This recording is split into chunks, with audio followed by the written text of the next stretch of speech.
proteínas en la orina. La presencia de proteínas en la orina es algo patológico y puede ser una manifestación de una enfermedad propia del riñón o una enfermedad sistémica que se está manifestando a través de alteraciones a nivel renal. El término de proteinuria solamente hace referencia a la presencia de proteínas en la orina. En condiciones normales no debería haber proteínas en la orina. Y dependiendo a la edad de los individuos, la cantidad de proteínas varía considerablemente. Por ejemplo, aquellos niños menores de 30 días, o sea, neonatos, es normal que eliminen una cantidad de proteínas menores o iguales a 300 miligramos metro cuadrado al día. A partir de los 30 días a los 18 años es normal que se elimine una cantidad de 100 miligramos kilogramo y ya para mayores de 18 años, o sea, adultos y vejez, se considera mayor o igual a menor o igual a 150 miligramos día. Esos valores son muy importantes. Ya con valores de 100, por ejemplo, de 151, pues se tendrá que buscar cuál fue la causa o por qué está eliminando una gran cantidad de proteínas. El origen de las proteínas puede ser de diversos lugares. Puede ser debido a problemas de clorelo, problemas en el túbulo, o existe una producción exagerada de proteínas a nivel sistémico, o cuando existen procesos infecciosos o alteración o lesión a nivel de la vía urinaria. Dentro de los factores que pueden afectar o dar origen a la proteinuria de origen glomerular, es resultado debido a que existe un aumento en la permeabilidad en el capilar glomerular. Este incremento de permeabilidad favorece la salida de proteínas, principalmente la albúmina. Y las enfermedades que manifiestan o generan esta proteinuria son enfermedades glomerulares como síndrome nefrótico, infecciones por virus hepatitis B, C, VIH, los tumores, enfermedades sistémicas como hipertensión, diabetes y otras enfermedades. La proteinuria de origen tubular es debido a que existe un defecto específicamente en el túbulo contorneado proximal que evita que las proteínas filtradas se reabsorban. Este defecto en la reabsorción puede ser debido a causas primarias, o sea, defectos congénitos o defectos secundarios. Claro ejemplo tenemos acá el síndrome de Fanconi, una enfermedad en la cual hay una disfunción del túbulo contorneado proximal que evita la reabsorción de las proteínas. Las proteínas que se observan principalmente en estas son las de bajo peso, como la alfa-beta microglobulina, la lisosima. Otra causa de proteinuria es por la producción exagerada o en gran cantidad de proteínas. En este caso, en el organismo, ya sea por una causa patológica, principalmente el mieloma, se empieza a producir unas grandes cantidades de proteínas anómalas. Y estas proteínas anómalas sobrecargan la tasa de filtrado y rebalsan las proteínas a través del capilar. Y la producción tan elevada y excelente pues favorece la salida de proteínas a nivel renal. Y en la proteinuria posrenal hacen referencia principalmente a alteraciones a nivel de la vía urinaria. El mecanismo exacto mediante el cual se produce la proteinuria se desconoce pero que una vez desaparece el cuadro, la proteinuria también desaparece. Claros ejemplos, una infección biliar. En esta imagen esquemática se ve más o menos los diferentes mecanismos. En esta proteinuria de origen glomerular, o el aumento de la permeabilidad del capilar glomerular, hay la salida de proteínas, principalmente la albúmina. En la proteinuria de origen tubular existe el filtrado, pero hay algún factor que impide que la proteinuria se reabsorba. Entonces existe una secreción, una pérdida de la misma. Y las proteínas que se pierden principalmente son lo que habíamos mencionado, la ARO1 y las proteinurias secretadas, que es otra clasificación que está ocurre generalmente en los procesos cuando hay una agresión al filo, como una deshidratación, la fiebre o una lesión renal aguda. La etiología de la proteinuria es amplia. En sí, muchas enfermedades pueden manifestarse con la presencia de proteínas en la orina. Las causas pueden ser de etiología primaria, secundaria y asociada a medicamentos. Dentro de la primaria tenemos la enfermedad glomerulonefritis de Campos-Mínimo, la proliferación, la mesangial, la membranosa, las diferentes necropatías con IgA y enfermedades sistémicas, por ejemplo, la diabetes mellitus. Y las glomerulopatías secundarias podemos ver, por ejemplo, durante el embarazo, mujeres que usan con preeclampsia, las infecciones por el virus de hepatitis B, C, HIV, enfermedades sistémicas como el hipotiroidismo, alergias, cirrosis. Como ven en este cuadro, la etiología de la proteinuria es muy variable. Algunas enfermedades son fáciles de controlar y algunas enfermedades difíciles. Entonces, cuando se vea una proteinuria, se tendrá que sospechar en todas estas enfermedades. Obvio que si un paciente tiene diabetes mellitus, no vamos a pensar en una alergia, vamos a pensar primeramente en la diabetes. Si un paciente tiene hipertensión, primero pensaremos que el origen puede ser de la proteinuria, la presión alta. O si un individuo que toma una gran cantidad de aires, o por ejemplo aquellos individuos que sufren de dolores osteomusculares, como es el caso de la artrosis, que toman aines. Y si tienen proteinuria, pues se sospechará primeramente en ese enfermedad. Entonces, hay que tener una visión muy amplia para ver o sospechar de alguna enfermedad glomerular cuando se evidencia proteinuria. Pero la cosa se pone más difícil, porque también puede haber proteinuria que se origine a nivel de inmune. Y las causas son hereditarias. Esto pues se sospechará principalmente en niños, ¿verdad? Porque cualquier malformación o un defecto congénito inicia sus manifestaciones desde los primeros días de vida, como Fabry, Alport, enfermedades quísticas. Procesos infecciosos, la pielonefritis, que es muy común, la tuberculosis, mucho más común en nuestro medio. También tenemos enfermedades metabólicas, ¿no? Como diabetes, la presencia de niveles altos de ácido úrico, glucosuria, hipercalcemia, hipercalciuria o cirrosis.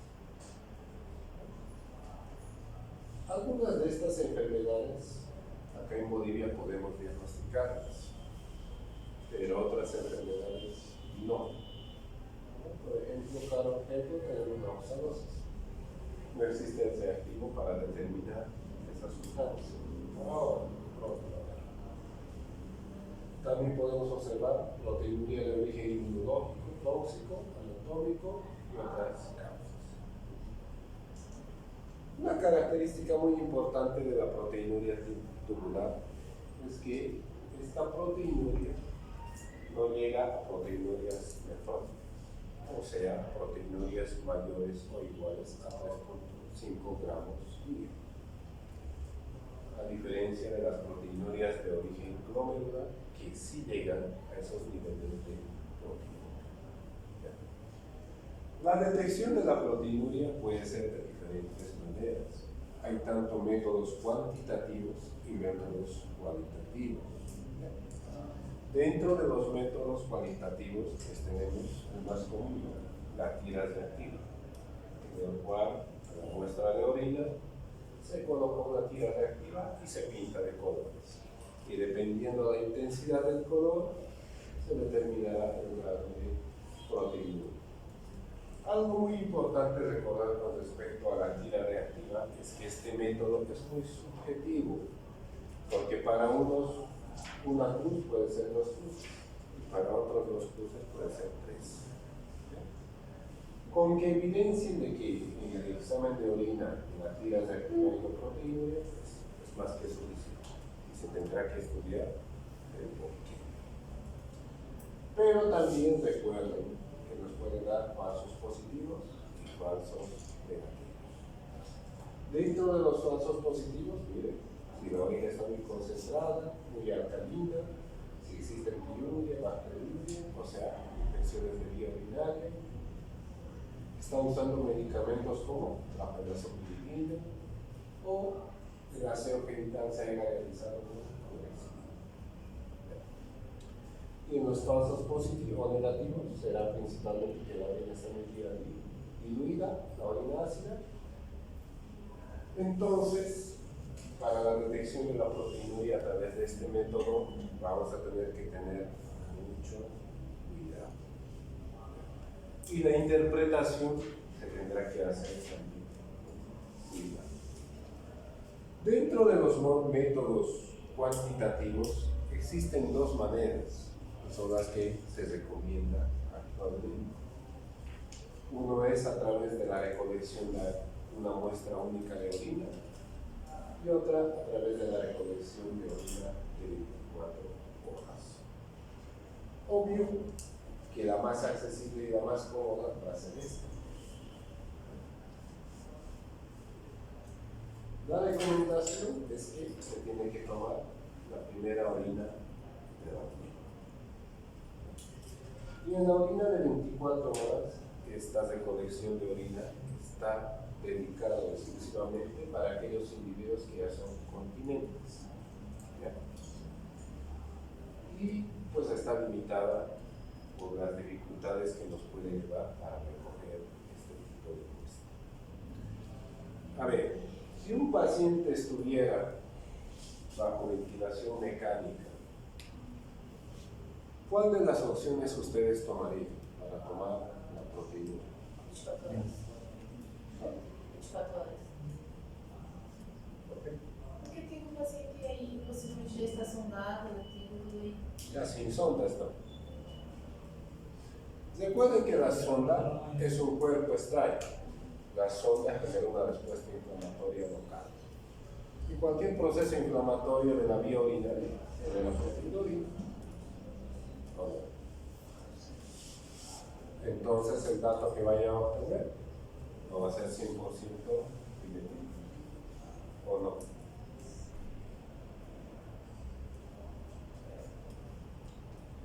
Sería la primera orina. Pues sí, la primera orina puede hacer una función supravesical. Está bajo anestesia, dijimos, ¿no? Y está intubado, no va a sentir nada. ¿O no? A un paciente de 80 años de edad, ¿cómo le tomaría la muestra de orina? Primera da manhã. Pues sí, lo más seguro es que a medida que envejecemos, ¿qué pasa? La capacidad de contener la orina va disminuyendo. Entonces, seguramente si le piden una orina de 24 horas, durante el transcurso del día se va a perder órganos. Y el dato, entonces, no es una regla que decir, este paciente de esta manera. No. Hay que ver las condiciones del individuo, ¿verdad? Por ejemplo, pacientes hay con retraso mental, retraso psicomotor. ¿Cómo le tomaríamos eso? Primero, la muestra 1. Entonces, varía, ¿no? Y depende a cada individuo. ¿Ya? La única recomendación de esta parte es que se acuerden es que la presencia de proteínas en la orina es patológica, independientemente de la cantidad de cruces. Y si es patológico, pues será buscar por qué tiene proteinuria. ¿No? Porque como vimos, la presencia de proteinuria puede ser de muchas causas. Una de las enfermedades que se manifiesta con proteinuria nefrótica es el síndrome nefrótico. ¿Ya? Existe tanto síndrome nefrótico primario, secundario. En esta clase solo vamos a abordar el síndrome nefrótico primario. Ya más adelante iremos viendo los secundarios. Esta entidad patológica, según la ISKDC en 1978, la define como la presencia de un síndrome clínico humoral caracterizado por 3 componentes: la proteinuria mayor a 40 miligramos metro cuadrado hora, la presencia de hipoalbuminemia menor a 2.5 gramos y la presencia de edema. Esta definición aplica a todo individuo menor a 18 años. Y según las guías Cánimo, que son las guías también que nos rigen, se dice que el síndrome nefrótico para los adultos, o sea, mayores de 18 años, hace referencia a hipoalbuminemia menor a 2.5 gramos de decilitro y la presencia de edema. Y la clara diferencia solamente está acá, la presencia de proteinuria, que en estos pacientes se considera mayor o igual a 3.5 gramos diario. Entonces la definición es muy similar, no es la misma. Solamente varía la cantidad de proteínas que se elimina por la vía urinaria. Esta enfermedad es muy frecuente en edad pediátrica, la primaria. La secundaria es más grande. Tiene una prevalencia de casi 16 por cada 100.000 habitantes. Miren, los individuos que más se afectan son niños menores de 6 años, en el 80% de los casos. Tiene una predisposición por los hombres, por una razón de 3 a 2. 3 hombres, 2 mujeres. Y es la tercera causa de enfermedad renal crónica a nivel mundial. Dentro de la clasificación del síndrome nefrótico tenemos el síndrome nefrótico congénito, el primario y el secundario. El congénito es aquella patología o enfermedad que ocurre en el primer año o se manifiesta en el primer año de vida. Claros ejemplos tenemos la esclerosis mesangial, el síndrome nefrótico de tipo finlandés, que son enfermedades congénitas que en el primer año de vida deterioran por completo la función renal. Y alrededor de los 2 años ya están en terapia dialítica. Algunas causas del síndrome nefrótico congénito pueden ser infecciones por toxoplasmosis, rubeola, citomegalovirus, y también hay algo que se llama lupus congénito.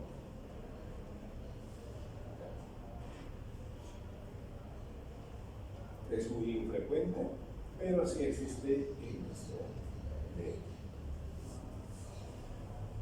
El síndrome nefrótico primario hace referencia o se basa en la clasificación a través del microscopio. Se toma una muestra del riñón y se lo observa al microscopio y se realiza diferentes tinciones. Y dependiendo de esto, podemos encontrar la de cambios mínimos, la focal segmentaria, la membrana proliferativa, la proliferación mesangial y la globulonefritis membranosa. Dependiendo a qué grupo etario nos enfrentemos, estas variaciones histológicas predominan en determinados grupos. En los niños es más común ver el de cambios mínimos. En los adultos, la membranosa. Y el síndrome nefrótico secundario puede ser secundario, como se dice, a procesos infecciosos, como el virus de la hepatitis B, hepatitis C, la malaria, el complejo TORCH.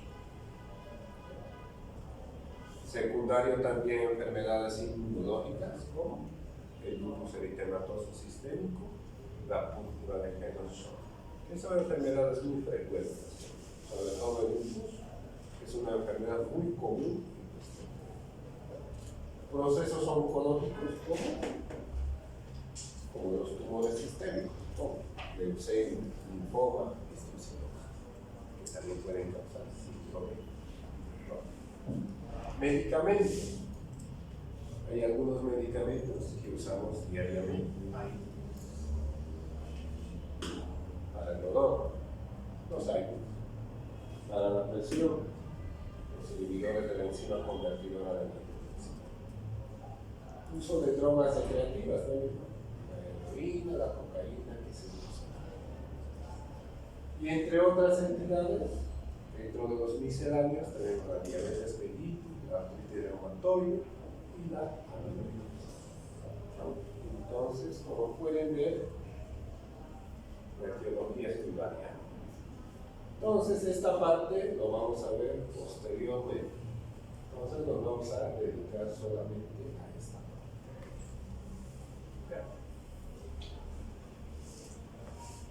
Algo muy importante que tienen que recordar en el síndrome nefrótico es que el glomérulo, primeramente, es un capilar sanguíneo modificado, ¿verdad? Que tiene sus tres capas: su capa más interna de endotelio, capa intermedia membrana basal y la capa externa, la de los porocitos. Esta capa, como pueden observar, específicamente esta capa de los porocitos, presenta muchas conexiones, tanto entre un porocito a otro porocito y un porocito con otro. Entonces, en esta patología, en condiciones normales, el proceso de filtración ocurre en este sentido. Estas capas evitan la pérdida de proteínas. Pero cuando existe un defecto, ya sea en esta célula o en cualquiera de una de estas proteínas, existe la salida de proteínas hacia estas. Por ejemplo, los síndromes nefróticos congénitos son resultado de esto. Resultado de una mutación de alguna de esas proteínas. Entonces, el síndrome nefrótico congénito pues, no tiene cura. porque pues, hasta la fecha actual no tenemos la capacidad para sintetizar alguna de estas proteínas. En el síndrome nefrótico primario, el defecto se encuentra. Por eso, actualmente el término del síndrome nefrótico primario se considera como una podocitopatía, porque es una enfermedad propia de podocito. Cuando existen esos defectos, el síntoma principal o el síntoma patognomónico para hablar de síndrome nefrótico es la presencia de proteína. En esta enfermedad, ya sea por el defecto, existe un incremento de la permeabilidad, lo cual favorece la salida de proteínas desde el capilar hacia el espacio. Y esta proteína principal es, como es una proteinuria de origen glomerular, pues es la ATP. Y la presencia o salida de proteínas generará el síntoma cardinal que se denomina proteína. Los niveles de proteinuria que se ven en esta enfermedad es esa proteinuria denominada proteinuria nefrótica, que tendrá que ser mayor a 3.5 gramos por día. Esa pérdida de proteínas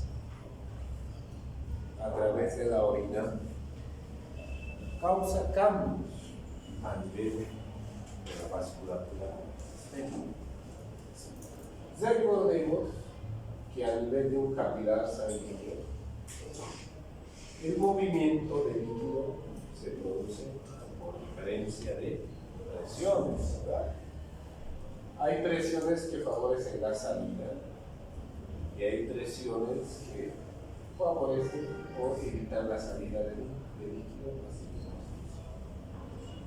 En este caso, como es el caso del síndrome nefrótico, se pierde albúmina. La albúmina es responsable de mantener el líquido a nivel intravascular. Entonces, si la albúmina se pierde a través de la orina, esa presión disminuye. La que predomina será la presión hidrostática. Y la presión hidrostática, ¿qué va a hacer? Va a favorecer que el líquido salga hacia el intestino y se manifieste el edema. Eso se denomina la teoría del overfeed en el síndrome nefrótico. Pero existe otra teoría en la cual el riñón empieza a retener grandes cantidades de sodio.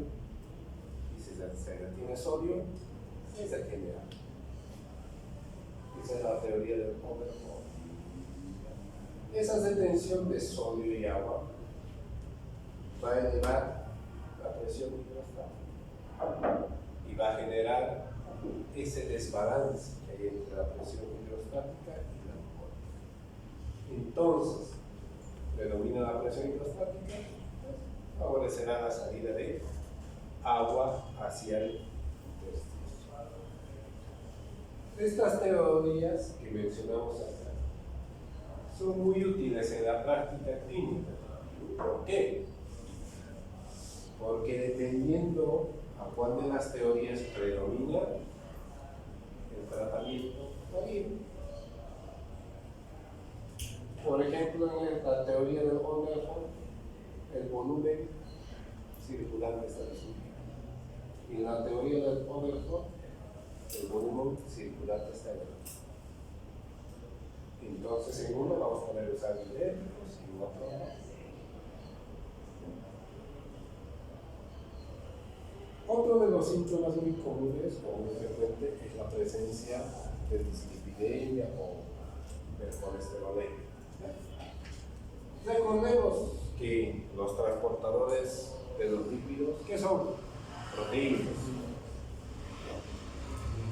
Y cuando existe proteinuria o pérdida de proteínas por la orina, no solamente se pierde albúmina, también se pierde otras proteínas. Uno de ellos es las lipoproteínas de baja densidad. Entonces, cuando se pierde, como en esta imagen, el número de receptores a nivel hepático disminuye. Entonces, la cantidad de colesterol que llega es cada vez menos. ¿Y qué hace el hígado como mecanismo compensador? Aumenta la actividad de la hidroximetilina. Todos estos procesos dan como resultado mayor síntesis del transportador y mayor cantidad de lípidos. Y eso genera hipertensión. Uno que antes en semiología se llamaba, ¿no? Estos pacientes también cruzaban con lipiduria. Y este es el fenómeno. Porque durante el síndrome nefrótico también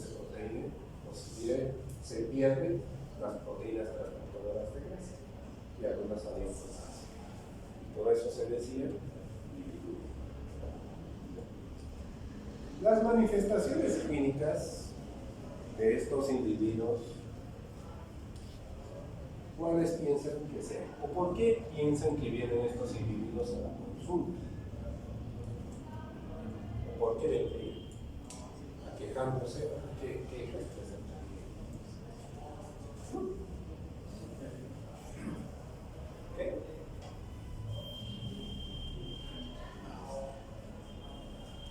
¿Por qué acudirían a la consulta estos individuos?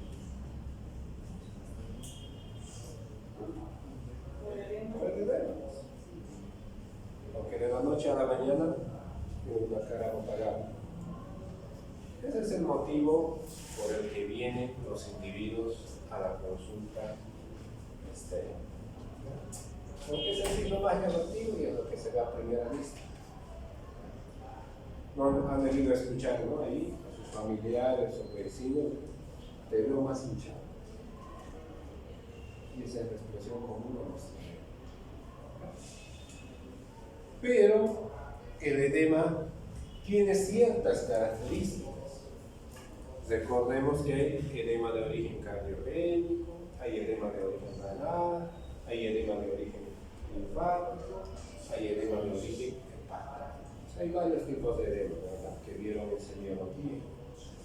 Entonces, el edema del síndrome nefrótico se caracteriza porque es un edema blando, no es duro, no duele. Y se puede hacer el signo de la ovea o bote positivo. El grado de edema va a variar desde un edema bipartidal simple hasta a la sangre.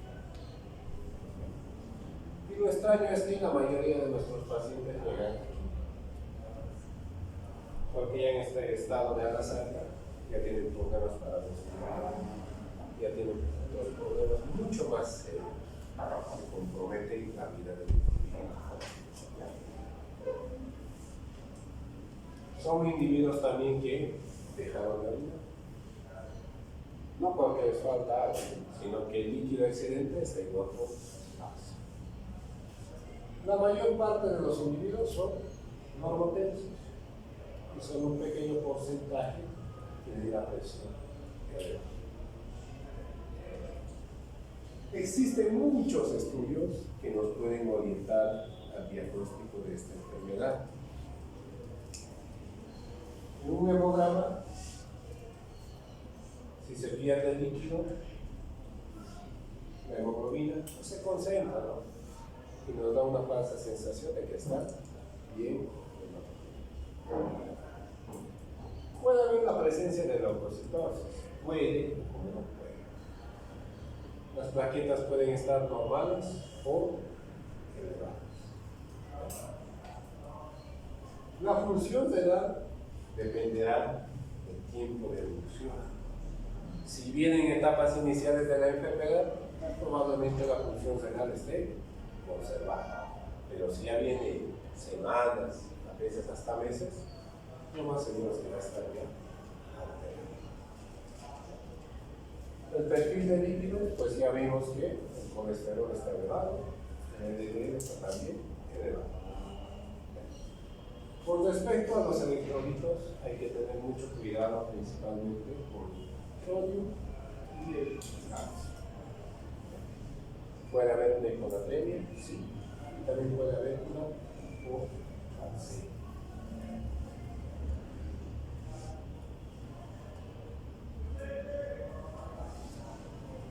Pero el signo que nos va a ayudar a sospechar esta enfermedad es este: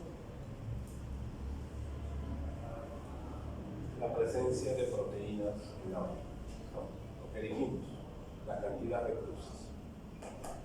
Si tiene más cruces, seguramente está más alto la proteinuria.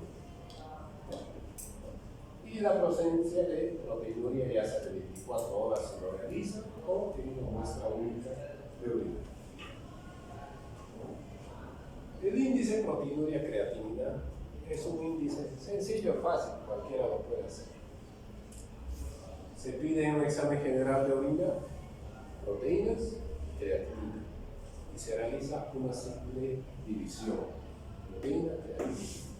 A ver, dividan a ver ustedes esto.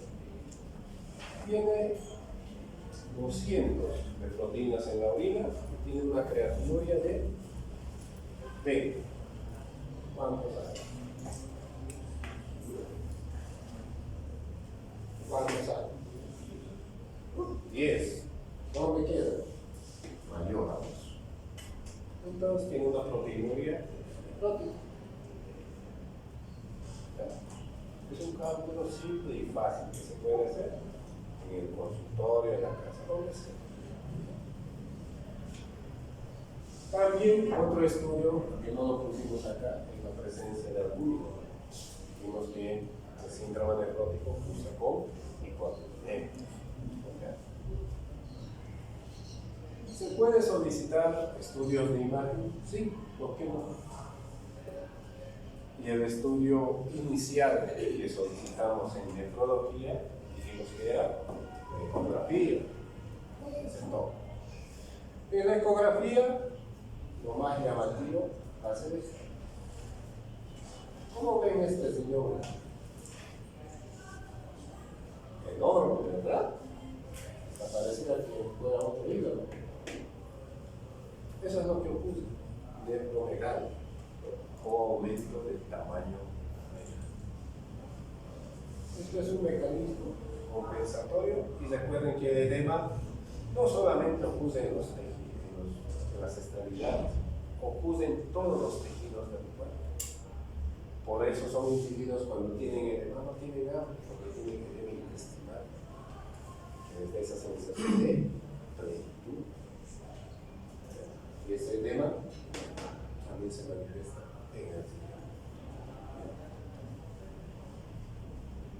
Con respecto al tratamiento del síndrome nefrótico primario, la base es eso: es el uso de esteroides o corticoides, como quieran llamar, lo mismo. Las dosis o el tratamiento recomendado de esta enfermedad se sugiere la prednisona. En la literatura van a encontrar 1 a 2 miligramos kilogramos día o 60 miligramos metro cuadrado día. Los dos son válidos, son permitidos, pueden usar el que quieran. Pero la dosis máxima es 60. Antiguamente se usaba 80, 100, 120, lo que quieran. Pero se ha visto que en vez de traer efectos benéficos, traía más riesgo de complicaciones y mayor efecto adverso. Entonces la dosis es de 60 miligramos metro cuadrado al día, máximo 60 miligramos. El lapso, durante un lapso de 6 semanas. Después de las 6 semanas se tiene que reducir a una dosis de 40 miligramos metro cuadrado al día durante un lapso de 6 semanas y posterior a eso hacer un esquema de reducción gradual de manera paulatina hasta suspender. La reducción es variable dependiendo a cada vez. Unos lo reducen de 10 en 10, otros lo reducen 5 en 5. Algo muy importante con este medicamento es el momento de la administración. ¿En qué momento ustedes considerarían darle el medicamento? ¿En la mañana, en la tarde o en la noche? En la mañana. Ya, muy bien. ¿Por qué en la mañana? Porque después vai ser os pais também durante o mês não se não Bueno, va por ahí. Normalmente, nosotros nos despertamos gracias al eje hipotálamo, hipófisis, suprarrenal. ¿Y en qué momento se produce eso más? En la mañana. Entonces, imitamos el proceso fisiológico normal. Si ustedes dan en la noche, lo más seguro es que este individuo no va a dormir, va a estar visitando. No va a dormir porque no es porque no quiera, no va a poder. Y va a estar visitando toda la noche. Entonces, mejor en la mañana. Y dependiendo al tratamiento del esteroide, salen algunos términos. Pero antes de eso, ¿qué es que recomendarles es que, según estas guías, la IPS-KS, casi el 80% son sensibles, no se aseguran, responden al tratamiento. Y solo ese pequeño porcentaje que no responde, que es 15 al 20%, es el que nos da muchos problemas. Y aparte de que da problemas, son los que progresan a la enfermedad renal crónica. Si responde al esteroide, le vamos a llamar córtico sensible.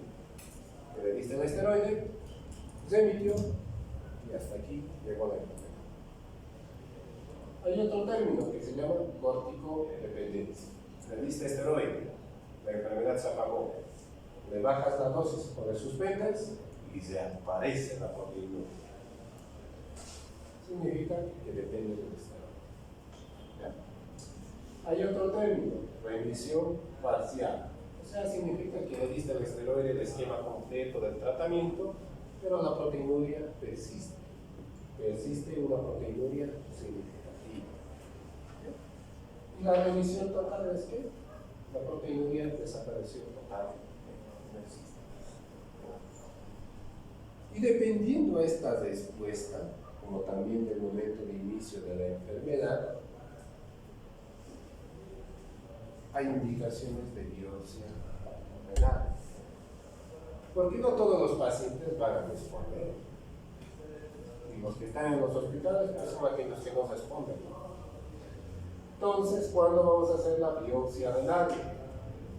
Cuando sea córtico dependiente, córtico resistente, que tenga muchas recaídas, que tenga síndrome nefrótico más descenso del complemento, la edad. Todo niño menor a 1 año se biopsia y mayores de 12 años se biopsia. Y el deterioro de la progresión o de la función renal de manera progresiva.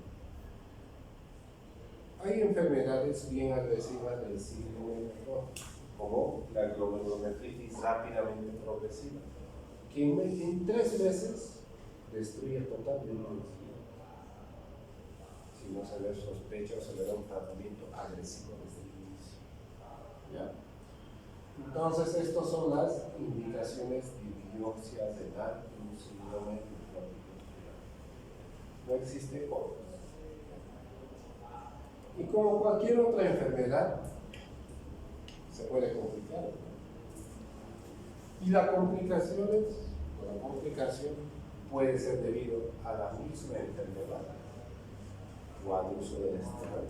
Porque la dosis que estamos utilizando no es una dosis pequeña, es una dosis alta. Pero el principal dato o la responsable de las complicaciones es esta, ¿no? La pérdida de proteínas. Recordemos, por ejemplo, ¿qué son las inmunoglobulinas? Proteínas. ¿Para qué nos sirven las proteínas o las inmunoglobulinas? Para defender, ¿no? ¿Verdad? ¿Qué son los factores procoagulantes y anticoagulantes, como la antitrombina, la proteína C? ¿Qué son? Proteínas. Todo eso también se pierde en las origen. Por ejemplo, recuerden que algunas hormonas en el cuerpo, para ser transportados, ¿qué necesitan? Proteínas. Entonces, eso también explica de por qué hay alteraciones en el sistema inmune. Por eso estos niños, pacientes, son hipotiroideos. Pierden hormona de crecimiento, no crecen. Muchas otras cosas. Entonces, las principales complicaciones son las asociadas propias de la enfermedad, son las infecciones. ¿Y dónde ocurren con más frecuencia estas infecciones? En el abdomen. Recordemos que en el abdomen, ¿qué tenemos? Líquido acítico, ¿verdad? Y en las asas intestinales, ¿qué tenemos? Materia fecal. Y en la materia fecal, ¿qué hay? Bacterias. Si las defensas bajan, peritonitis. Estos individuos que tienen edema, ¿no? Dijimos que el edema es muy variado, ¿no? Desde un edema bilateral hasta nasal. Las extremidades edematosas. Cada vez nos golpeamos, ¿no? Y eso genera trauma. Y el trauma que predispone infecciones. Celulitis. También hoy en día está muy frecuente, ¿no? Las infecciones de vías aéreas superiores. Se complica rápidamente. Neumonía, desagües, celos, choque, falla orgánica. Dijimos también que las proteínas anticoagulantes como la proteína C, S y antitrombina, que son proteínas. Se pierden los factores anticoagulantes, la sangre ¿cómo va a estar? Va a estar en un estado procoagulante. ¿Qué significa? Que es fácil de que se desarrolle trombos. Y los trombos pueden ocurrir en cualquier lugar, pero principalmente ¿dónde? En los sitios donde hay más éxtasis. Por ejemplo, ahorita han estado sentados toda la mañana, han estado en éxtasis. Entonces, los miembros inferiores. Pues lo que ocurre, ¿no? Cuando viajamos en avión, 8 o 10 horas sentados. Y si el trombo se libera, va hacia el hombro, pulmón, genera embolismo. También puede haber hipovolemia, pero esta hipovolemia es debido a la fuga de líquido del intra al intestino. Si hay hipovolemia, el riñón puede fallar, porque dijimos que el riñón vive de agua.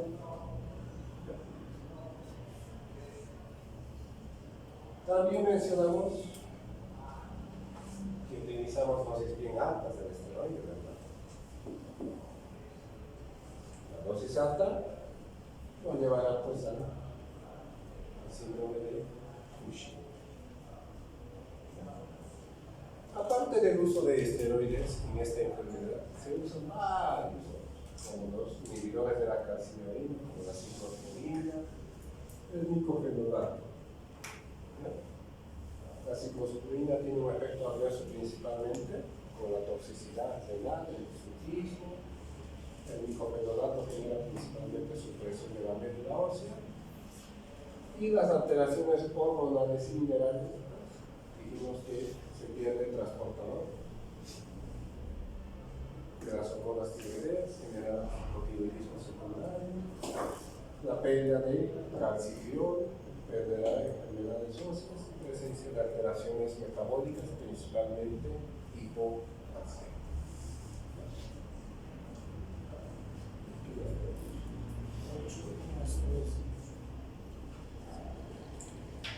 Preguntas o dudas. Continúe y mejor.